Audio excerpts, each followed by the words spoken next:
I've got gym bed number 11 for you, and we're actually in the gym today, not on the bed, because what I wanted to show are poses that could be done against the wall if you have your bed up against the wall, which I'm sure a lot of people do. What I have is more of the bed frame that kind of cuts off at a certain height, so I don't have the full height of a wall. But for those of you who do, these are all poses that can be done with a wall that can then also be carried into the bed against the wall. And these are all among my favorite stretches and poses to do. So the first one to do is where we're simply going to lay our legs flush right up against that wall fully. And this one is really great to boost your circulation and get the legs swelling down. And one of the things that I like to do, or how I like to do it, is to be flush against the wall. So I like to scooch sideways, whether I'm sitting up or laying down, to get as close to the wall, so one butt cheek, one thigh against the wall, before I swing the legs up. And what this is going to do is help us to get that flush, our pelvis flush against the wall. So if you can get to where you feel like two butt cheeks are touching that wall before you sink the weight down, that's going to help flatten out that lower back and get our pelvis in good position so that there's no arch and you have almost this forced the beginning of a posterior tilt.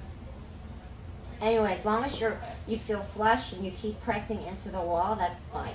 So once you're here, you could, of course, take off your shoes, and then you could point your toe and flex. Point, flex, point, flex. That's going to help further the circulation boost, force it down the calves, and help that whole process. You could stay here, all of these poses, you could stay here for a really long time.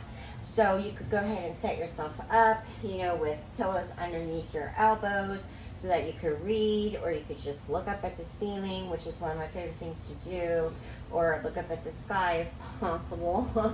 That would be great if I had glass ceilings. Now, the reason why I like to do it flush against the wall as well, because you could still get the benefit of having your legs elevated even if it was slightly angled, right? But from here, I like to just transition into the wall splits this way so that we let the gravity do the work here, okay? So this is going down only as far as, you could go, and letting that give you a good stretch here. Again, you could hold this for a long time. However, on this one, when you come out of the pose, I don't want you to just slam the legs back together. Go ahead and shimmy those knees, bop the knees back and forth to kind of loosen them up before you slide them back to press, okay?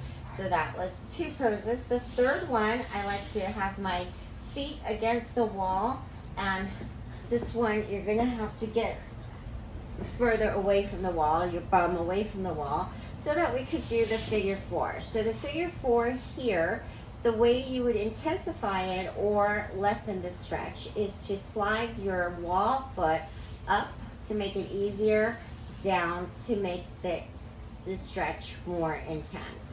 You could go ahead and flex the foot that's bent in front, and the closer you bring this leg towards you, or the lower this heel slides down, either or, you're going to feel the intensified stretch through that hip. Okay, you could even elevate your bum off the floor here and play around with this stretch. Okay, so of course this one requires doing both sides. Okay, now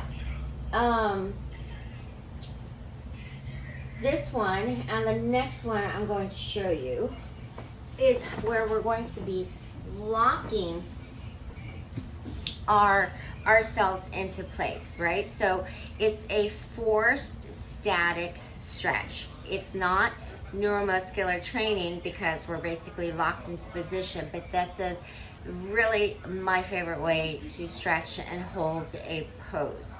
So the next one, the last one I'm going to show you, you could do this on a bed situation like mine, where you don't need the full height of the wall. As long as you have a flat bed frame, you can still do this, because now we're going to do the wall split, or the wall facing wall split, right? And the number one thing that you need to keep in mind is that the entire instep, the entire inside of the foot needs to be, or both feet need to be right up against that wall, okay? So I'm not sure if you'll see my feet, but that's what you need to establish, the contact against the wall with both sides, on both sides of the feet against the wall, before you then figure out how close you could scooch in. So now, once you're locked in place, there's 3 positions that you could play with. Take the 2 knuckles, that's your punching knuckles, make a fist, okay? And have your hand, your knuckles, the back of the hand, your forearm flush, straight, and then dig those knuckles in and kind of screw that hand, okay, clockwise. Screw the hands clockwise, the knuckles clockwise. Squeeze the shoulder blades together to also force yourself into a top posture. That's one variation. The other is to take your 2 arms and take the hands in the opposite side. So you're going to reach the opposite direction and that side bend element. The last thing you could do here is to twist the torso and act as if you're pressing the chest forward towards the toe, okay, in line with the toe, okay? And that will be the third pose to do in this wall facing split. So all of these poses can be done in long stretches of time, meaning go ahead and take the time to set yourself up to be here and hang out here for a long time. All right, so with your book, magazine, music, you know, just closing your eyes, these are poses that just feel really good. And then especially, you know, if you're doing it in bed against the wall, there's a very good chance you'll fall asleep. I do so all the time, even in the gym right against here on a yoga mat. Okay, so all right, give these a go, and then we'll be back to the actual bed gym or gym bed next post. Okay.